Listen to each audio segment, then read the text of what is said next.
Merhaba arkadaşlar, Ören Hanım YouTube kanalıma hoş geldiniz. Bugün size çok tatlı, çok şirin bir bebek yelek robası anlatacağım. Yakadan başlama olacak, dikişsiz bir roba olacak. Eminim sizler de çok beğeneceksiniz. Yeleği baştan sona detaylı bir şekilde anlatacağım ama dediğim gibi robanın da ayrıyeten videosunun olmasını istiyorum. Çünkü kanalımda yok. Altına siz farklı bir desen de uygulayabilirsiniz diye. Benim model iki renkli arkadaşlar. İki renkli olacak, robasını beyazla yapacağım. Deseni de böyle elimde açık gül kurusu ipim var. Bunu da kullanacağım. Dediğim gibi iki renkten oluşuyor. Modelimiz 6 ay, 1 yaş, 1,5 yaşa kadar rahatlıkla olur. Tabii elinizin sıkılığı, genişliği de önemli. Onu da söyleyeyim. Benim iplerim orta kalınlıkta 100 gram 250 metre. 3,5 numara şişle öreceğim. Elimde normal arkadaşlar. Evet, 77 ilmek atarak başlayacağız. 20 sıra, toplamda 20 sıra artırma yapacağız. Roba desenim de çok hoş. Güzel bir desen. Öyle. Evet, şöyle iplerimi kenara alayım. Evet, ipimi ikiye katladım. Hadi bakalım başlayalım. Bismillahirrahmanirrahim. Evet, şişimize tek sayı arkadaşlar 77 tane ilmek atalım. Sonrasını göstereceğim. Eğer ki büyük ya da daha küçük yapmak isteyenler yorum kısmına yazsınlar. Yardımcı olurum. Evet, şişime 77 tane ilmek attım. Şimdi haroşa yapacağız. Haroşayı ben ön yüzden de düz, arka yüzden de düz olarak örüyorum. Siz ters örüyorsanız, tersten örüyorsanız kendi bildiğiniz gibi yapabilirsiniz.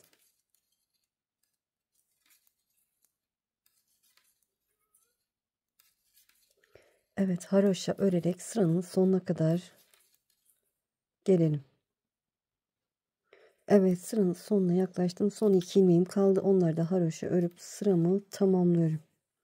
Çevirdim. Bakın ön yüzde bir sıra haroşam oluştu bile. Çıkışta bu son ilmeğimi ördüğüm için şimdi ipi kendime doğru alıp onu örmeden sağ şişimi alıyorum ki kenarı düzgün olsun. Ve yine haroşa örgüme devam ediyorum. Evet, haroşa örerek ilerleyelim. Bu şekilde toplamda 4 sıra haroşa olacak şekilde örelim. Sonrasını göstereceğim. Evet, şişime 77 ilmek attıktan sonra gördüğünüz gibi 4 sıra haroşa olacak şekilde ördüm.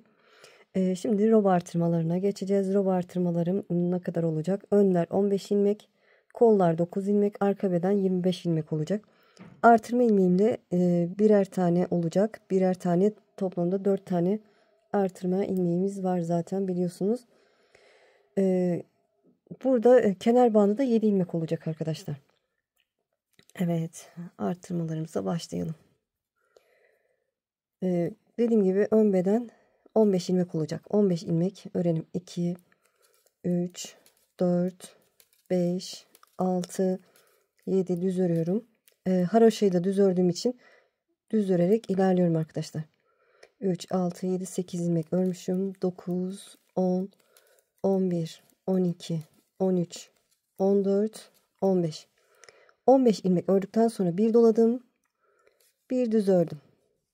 Bir doladım. Kol evi için 9 ilmek örüyorum. 1, 2, 3, 4, 5, 6, 7, 8 ve 9. 9 ilmekten sonra bir doladım. Bir düz ördüm. Bir doladım. Arka beden için 25 ilmek örüyorum. 1, 2, 3, 4, 5, 6, 7, 8, 9, 10, 11, 12, 13, 14, 15, 16, 17, 18, 19, 20, 21, 22, 23, 24, 25. Evet, 25 ilmek ördüm. Bir doladım, bir düz ördüm. Bir doladım. Kol evi için 9 ilmek örüyorum. 1, 2, 3, 4, 5, 6, 7, 8, 9. Bir doladım. Bir düz ördüm. Bir doladım. Kalan 15 ilmeğimi de örüyorum. 2, 3, 4, 5, 6, 7, 8, 9, 10, 11, 12, 13, 14, 15. Evet, ilk artırma sıramı tamamladım. Çevirdim. Arka yüzdeyiz. 7 ilmek haroşa olacak. Haroşaları düz örüyorum. Bu 1, 2, 3, 4, 5, 6, 7. 7 ilmekten sonra ters örüyorum. 1, 2, 3, 4, 5, 6, 7, 8 tane ters ördüm. 7 ilmek haroşa, 8 ilmek ters. Burada bir alttaki artırdığım ilmeği gördüm. Onu haroşa örmek istiyorum. O yüzden düz örüyorum. 1, artırma ilmeğim de düz olacak. 2 ve 3. 3 tane düz ördüm. Kol evi ilmekleri ters. 9 ilmek ters. Diğer artırdığım ilmeği görene kadar ters ördüm. Artırdığım ilmeği gördüm. Onu düz örüyorum. 1, 2, 3. 3 düzden sonra arka beden ilmeklerimi ters örüyorum. Bir sonraki artırdığım ilmeği görene kadar ters örerek ilerliyorum.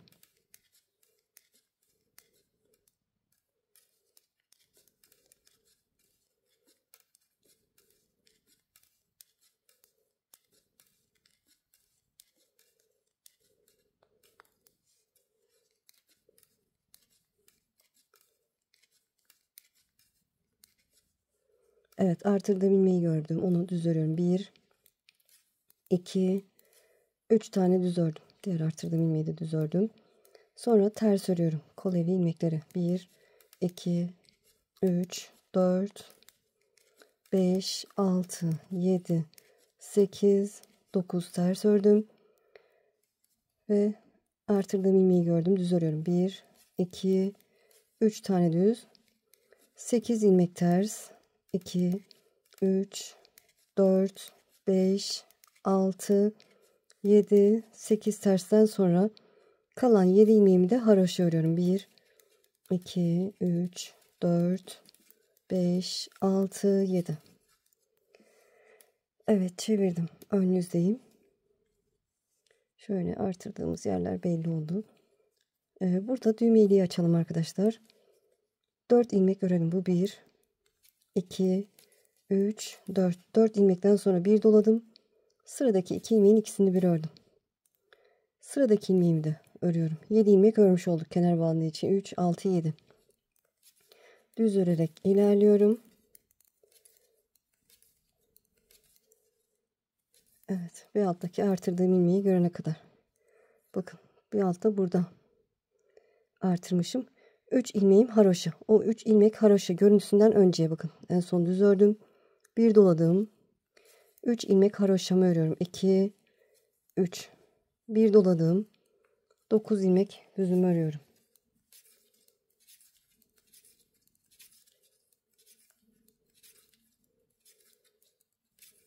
Dokuz ilmek düzden sonra o 3 haroşanın öncesindeyim. Bir doladım. 3 ilmek haroşamı örüyorum. Bir doladım. Arka beden için 25 ilmeğimi örüyorum. Evet, bu 25 ilmeğimizi örelim.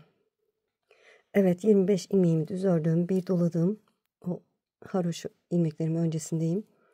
O 3 ilmeğimi haroşa örüyorum. Ve bir doluyorum. Kol evi için 9 ilmeğimi örüyorum. Artırdığımız ilmeklerimiz haroşaya dönüşüyor arkadaşlar. Gördüğünüz gibi 9 ilmeğimi düz ördükten sonra bir doladım. 3 ilmek haroşamı örüyorum. Bir doladım. 8 ilmek düz.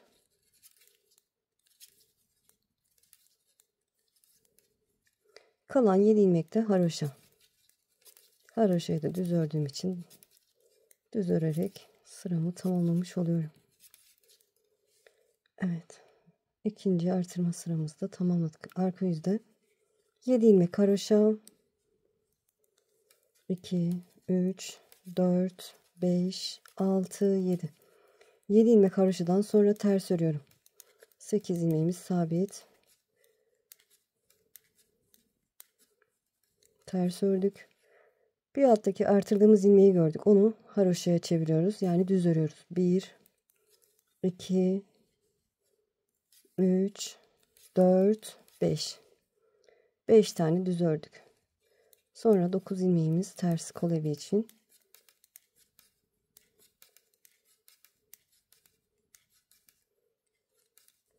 Evet, artırdığım ilmeğimi gördüm.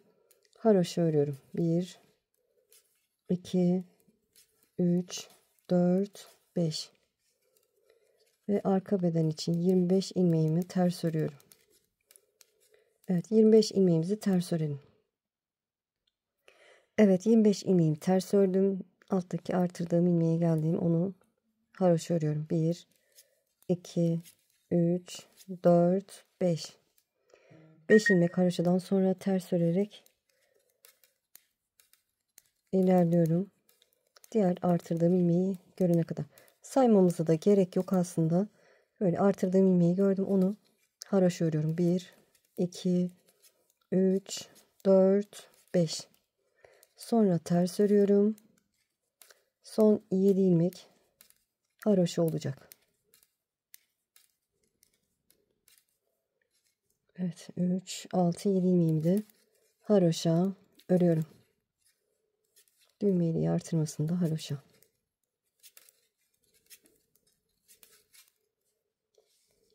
Evet, sırayı tamamladık, çevirdik. Önünüzde 3. artırma sıramdayım. Ve roba artırması yapıyoruz arkadaşlar. V şeklinde 2 oldu. 4 tane ajura, yani 4 deliğe ulaşınca tekrar başta yaptığımız gibi olacak.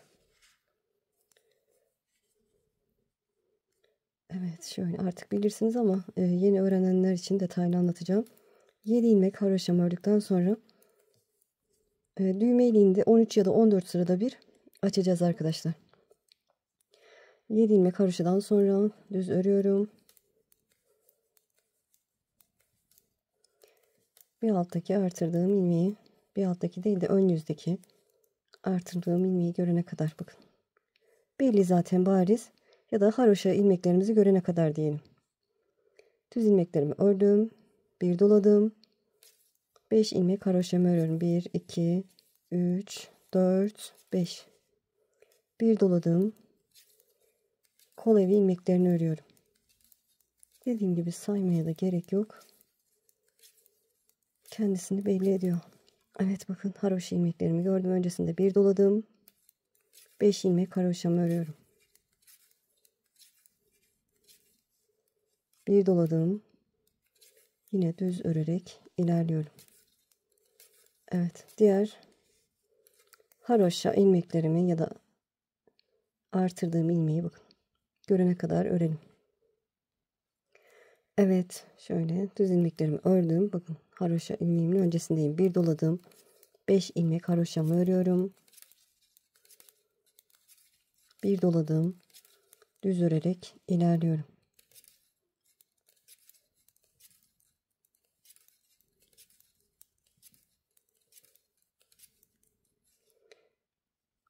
Haroşama geldim. Öncesinde bir doladım. 5 ilmek haroşamı örüyorum. Bir doladım. Düz ilmeklerimi örüyorum. Haroşa ilmeklerimi de örüp sıramı tamamlıyorum. Evet, bu kadar kolay arkadaşlar. Çevirdim arka yüzde.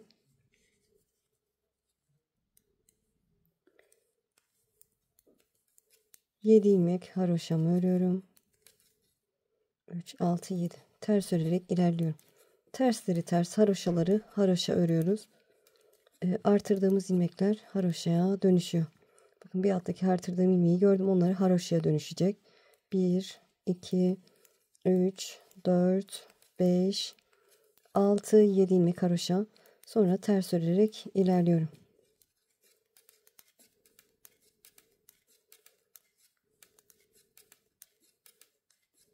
Evet, artırdığım ilmeği gördüm. Haroşa örüyorum. 1, 2, 3, 4, 5, 6, 7. Evet, arka beden ilmeklerimi örüyorum. Ters örerek ilerliyorum. Evet. Bu terslerimizi örelim arkadaşlar. Evet, diğer artırdığım ilmeği görene kadar ters ördüm. Artırdığım ilmeği gördüm. Onu haroşa örüyorum. 1, 2, 3, 4, 5, 6 ve 7. Sonra ters örüyorum. Diğer artırdığım ilmeği görene kadar hep bu şekilde olacak. Bakın, artırdığım ilmeği gördüm. Düz örüyorum onu. Haroşa örüyorum yani. 1, 2, 3, 4, 5, 6, 7. Sonra ters örüyorum. Son 7 ilmek kalana kadar ters.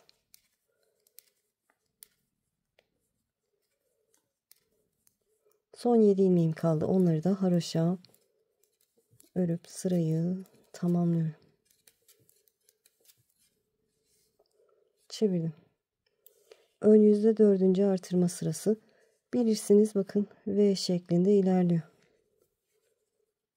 Dörtlü V olacak. Sadece ortadakiler haroşaya dönüşüyor. Artırdığımız ilmeklerle birlikte. Evet. Haroşalarıma kadar örüyorum. Evet, haroşa ilmeklerini gördüm. Öncesinde bir doladım. 1, 2, 3, 4, 5, 6, 7 ilmek haroşa ördüm. Bir doladım. Düz örerek ilerliyorum. Düzleri düz, haroşaları haroşa. Haroşalardan önce de ön yüzde artırıyoruz. Bakın, öncesinde bir doladım. 7 ilmek haroşamı örüyorum. Bir doluyorum ve haroşa örerek ilerliyorum. Bilirsiniz arkadaşlar, sıramızı tamamlayalım.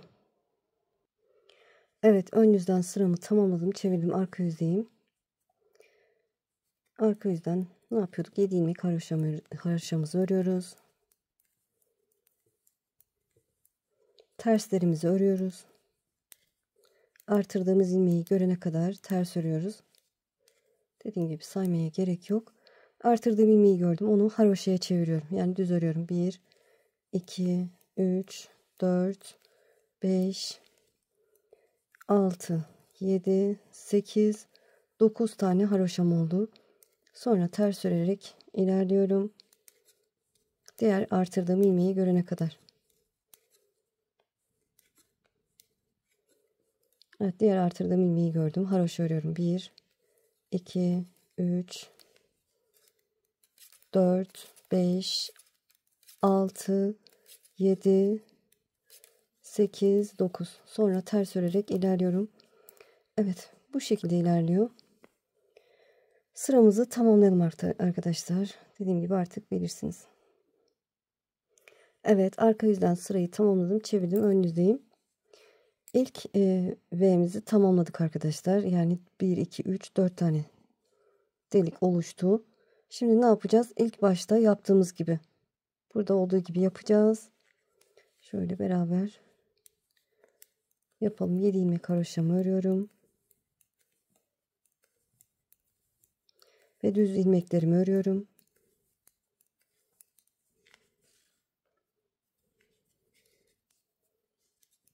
Düz ilmeklerimi örüyorum. Buradaki haroşalarımı da düze çeviriyorum. Ortadaki ilmeği görene kadar. Bakın, haroşa ilmeklerime geldim. Onları düz örüyorum. 1, 2, o artırdığımız ilmekleri düz örüyoruz. 3, 4. 4 tane düz ördükten sonra tam ortadaki ilmek, onun öncesinde bir doladım. Burada birinci sırada yaptığımız gibi. Bir doladım. Bir tane düz ördüm. Haroşa örmüş oldum. Yine bu haroşa olarak devam edecek. Ve bir doladım. Düz örerek ilerliyorum.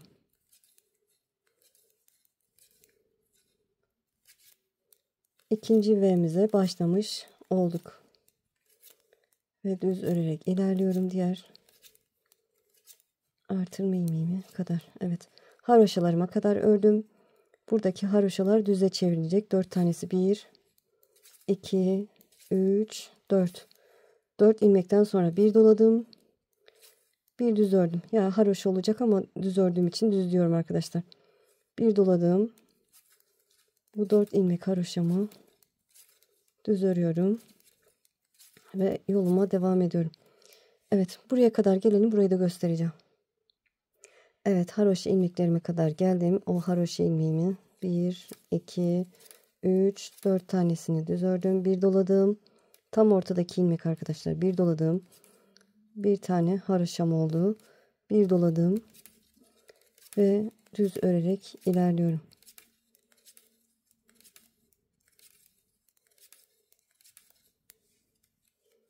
Arka yüzde daha bariz belli olacak arkadaşlar. Haroşalarımız arka yüzden düz ördüğümüz için ön yüzde belli olacak. 4 tane ilmek haroşamı düz ördüm, bir doladım. Tam ortadaki ilmek düz ördüm, bir doladım. Kalan 4 ilmeğimi örüyorum ve düz ilmeklerimi örerek ilerliyorum. 7 ilmek kalana kadar düz örüyoruz. O 7 ilmeğimi de haroşa ilmeklerimi de örüyorum.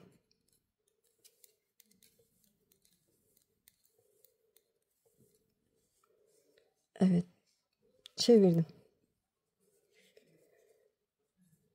7 ilmek haroşam, 2 3 4 5 6 7 ters örerek ilerliyorum. Artırdığım ilmeği görene kadar ters örüyorum. Evet, arka yüzden artırdığımız ilmeği görene kadar ters ördük. Artırdığım ilmeği gördüm, onu düz örüyorum. Bir haroşa örüyorum, yani 1 2, diğer artırdığım ilmeği de ördüm, 3 tane haroşamı ördükten sonra ters örerek ilerliyorum.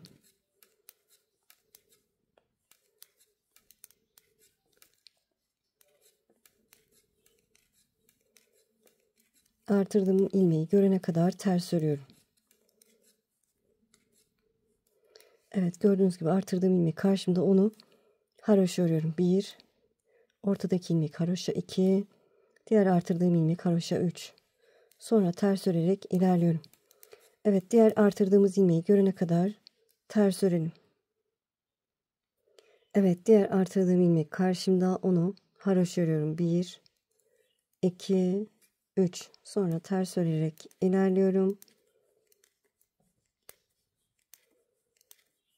Dediğim gibi yine artırdığım ilmeği görene kadar.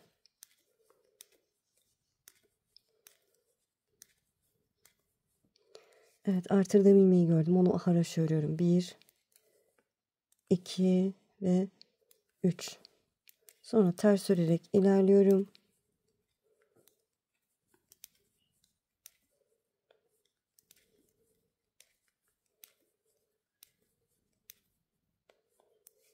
Kalan 7 ilmeğimi de haroşa örüp sırayı tamamlıyorum.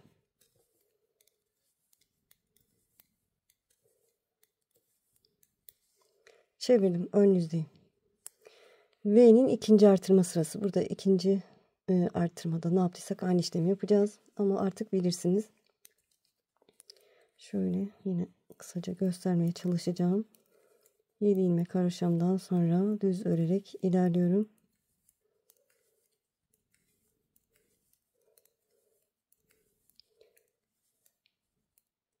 Üç haroşa ilmeğimi görene kadar ördüm. Evet, bakın 3 tane haroşa ilmeğim karşımda. Öncesinde bir doladım. 3 tane haroşa ilmeğimi ördüm. Bir doladım ve düz örerek ilerliyorum.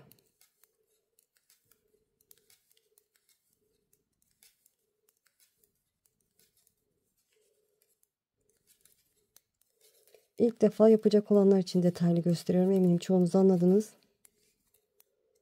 Evet, haroşa ilmeklerimi gördüm. Ortada 3 tane gördüğünüz gibi. Öncesinde bir doladım. 3 haroşa ilmeğimi ördüm. Bir doladım ve düz örerek ilerliyorum. Evet, bu şekilde olacak arkadaşlar. Bu ikisini de bunları ördüğümüz gibi örelim. Sırayı tamamlayalım. Sonrasını göstereceğim. Evet, sıramı tamamladım. Şöyle çevirdim, arka yüzdeyiz. Burayı da biraz göstereceğim yine. 7 ilmek haroşamı örüyorum. 7 ilmek haroşadan sonra ters örerek ilerliyorum. Bir alttaki artırdığım ilmeği görene kadar.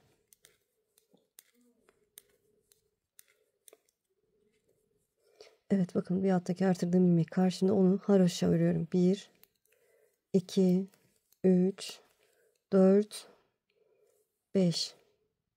Sonra ters örerek ilerliyorum. Evet bilirsiniz. Bu şekilde örülecek. Sırayı tamamlayalım. Evet arka yüzden sırayı tamamladım. Ön yüze geçtim. Bakın ikinci üçgenimde üçgen artırma robamda ilerliyor. 7 ilmek haroşadan sonra düz örerek ilerliyorum. Haroşa ilmeklerimi görene kadar.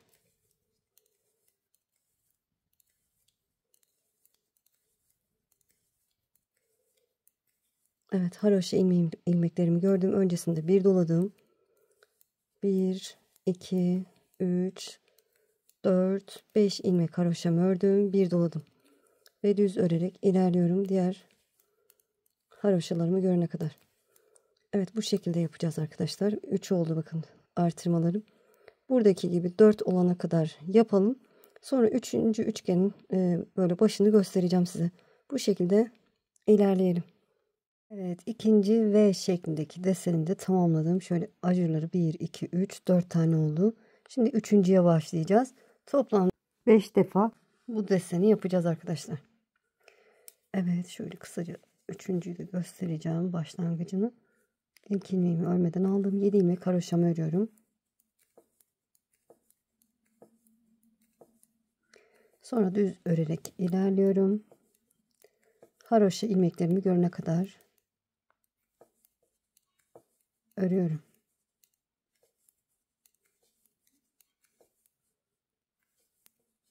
Evet haroşa ilmeklerimi gördüm. Haroşa ilmeklerimi görünce sayıyorum. Bakın 1 düz örerek ilerliyorum. 1, 2, 3, 4 ilmek ördüm. Bir doladım. Bir düz ördüm. Düzlerken haroşa olacak yine bu. Bir doladım. 4 ilmeğimi örüyorum. Evet tekrar buradaki gibi ilk sıradaki yani ilk artırma sırasındaki gibi yaptık. Şöyle ikinciyi de göstereyim istiyorum. Düz örerek ilerliyorum. Ne yapacağız? Haroşa ilmeklerine kadar öreceğiz.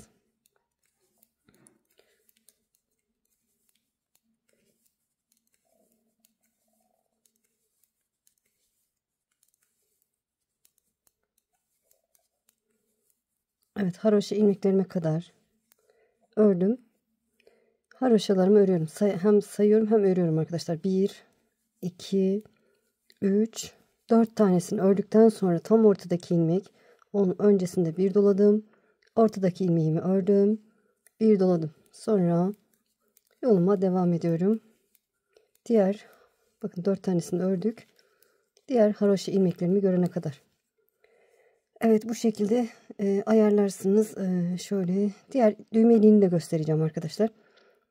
Üçüncü desenimize başlamış olduk. Diğer düğme iliğinde 13 sırada bir açacağız.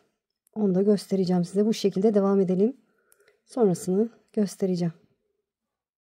İkinci düğme iliğini açacağız. Şöyle ilk düğme iliğinden sonra bakın ilk düğme iliğim burada. Ondan sonraki haroşa sıralarını sayıyorum. 3, 6, 9, 12, 13 sıra örmüşüm. Rob artırmalarında gördüğünüz gibi devam ediyorum. Evet. Ne yapıyorduk düğme iliği için? 4 ilmek örüyoruz. 2, 3, 4. 4 ilmekten sonra bir doladım. Sıradaki 2 ilmeğin ikisini bir ördüm. Sıradaki ilmeğimi de haroşa ördüm. 7 ilmek oldu. Sonra yoluma devam ediyorum. Arka yüzden de bu ilmeklerimi yine haroşa öreceğim. Evet düğme iliği böyle olacak. 13 sırada bir. İpiniz ince ise 14 sırada bir açabilirsiniz. Evet rob artırmasını tamamladım arkadaşlar. Şöyle desenlerimizde sayarsak 1, 2, 3, 4, 5 desen oldu artırmadaki desenlerim. Toplamda 20 sıra artırma yapmış olduk. Şişimizde 237 tane ilmeğimiz var. Ön beden 35 ilmek olacak. Artırma ilmeklerini de kol evine katacağım. Kol evi ilmekleri 51 ilmek. Arka beden 65 ilmek olacak. Bu şekilde ayarlayacağız. Desenimiz de inşallah tam denk gelecek. Şimdi ne yapacağız? İlk önce kol evini 3 sıra haroşa olacak şekilde öreceğiz. Sonra da kesim yapacağız arkadaşlar. Ön beden için 35 ilmeğimizi örelim. Şöyle sayarak örüyorum. 1, 2, 3, 4, 5, 6, 7, 8, 9, 10, 11, 12, 13, 14, 15, 16, 17, 18, 19, 20, 21, 22, 23, 24, 25, 26,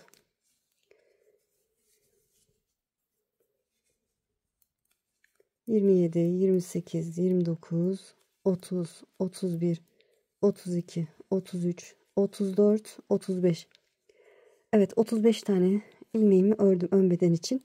Şimdi kol evi ilmeklerine geldim. Burada 3 numara, 3,5 numara farklı bir şiş kullanacağım. Şöyle şimdi çekeyim. Kol evi için 51 tane ilmeğimi 3 sıra haroşa olacak şekilde öreceğim. Bakın artırma ilmeğini de kol evine katmış oldum. Şöyle. 51 ilmeğimizi örelim arkadaşlar. Haroşa olacak şekilde öreceğiz. Evet, buradaki ortadaki artırma ilmeğini de katacağız arkadaşlar. Buraya kadar gelelim. Evet, kol evi için 51 tane ilmeğimi ördüm. Şöyle çeviriyorum. Evet, haroşa öreceğim arkadaşlar. Çevirdim. İlk ilmeğimi örmeden aldım. Haroşa örerek ilerliyorum. Sadece kol evi ilmeklerini örüyoruz. Artırma, eksiltme hiçbir işlem yok. Haroşa olarak örüyorum.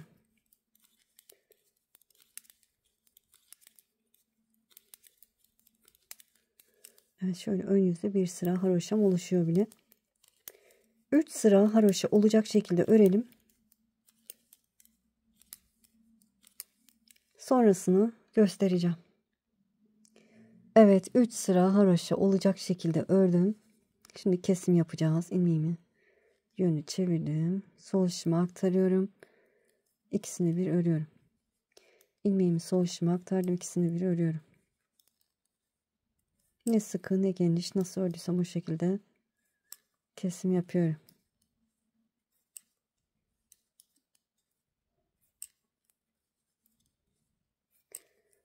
Evet. İlmeklerimizi bu şekilde keselim. Evet, ilmeklerimi kestim. Son bir ilmeğim kaldı. Bunu da tığ yardımıyla birleştirmek için kullanacağım. Şöyle düzü bana bakacak şekilde ikiye katlayalım arkadaşlar. Şöyle elime tığımı alıyorum. Köşeye, buradan köşeye batıyorum. İlmeği buradan geçirdim. Evet, şöyle bir zincir çektim. Bir alt yuvaya bakın, iki parçayı birlikte batıyorum. İlmeği alıyorum. İlmeğin içinden geçirdim. Bir alt yuvaya iki parçayı birlikte batıyorum. İlmeği alıp ilmeğin içinden geçiriyorum. Kaydırma tekniğiyle yapıyorum. Sık iğne de yapabilirsiniz. Bir alt yuva bu şekilde batıyorum. İlmeği aldım. İlmeğin içinden geçiriyorum. Şöyle.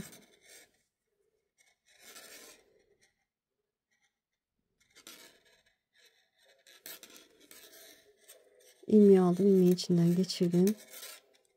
Şöyle şuraya da batayım mı bakıyorum. Yani çirkin görüntü olacak mı diye bakalım arkadaşlar. Şöyle, evet, bir tane daha geçeceğim. Ses oluyor mu? Şöyle hem buraya hem karşıya batıyorum. İlmeği aldım. İlmeğin içinden geçirdim. Evet, şöyle. Burada bir ilmeğimiz fazla oldu arkadaşlar. Şöyle. Farklı model yapacaksanız, uygulayacaksanız bu ilmeği kullanabilirsiniz ama bizim ilmek sayısı tam denk geldiği için ben kullanmayacağım. Şöyle. Bakın, onu sağ işime geçirdim. Bir sonraki bakın ilmeğimi örüyorum. Düz örüyorum. Bu ilmeği alıp oradan aldığım ilmeği bunun üzerine atıyorum. Burada bir tane eksiltme yapmış oldum. Evet, bakın beraber tığla dikmiş olduk. Kol evinin dikimi de gayet güzel oldu. Koltuk altı kısmı. Beden ilmeklerini örüyorum arkadaşlar. 2 oldu. 65 ilmek örüyoruz. 3, 4, 5, 6. 65 ilmek öreceğiz. Buradaki artırma ilmeğini kol evine katacağız arkadaşlar. Burada haroşalı kısımdan sadece 4 ilmek öreceğiz. Bu 65 ilmeği hani sayamazsanız karıştırırsanız diye söylüyorum. Bu köşedeki 4 haroşayı öreceğiz. Buraya kadar geleceğiz. Evet, buraya kadar gelin. Evet, arka beden için 65 ilmeğimi ördüm. Şöyle bakın, burada da dediğim gibi haroşaların 4 tanesini ördüm. Şimdi ikinci kol evine geldim. Burada diğer şişimi aldım. Kol evi için 51 tane ilmeğimi öreceğim. Haroşa öreceğim arkadaşlar.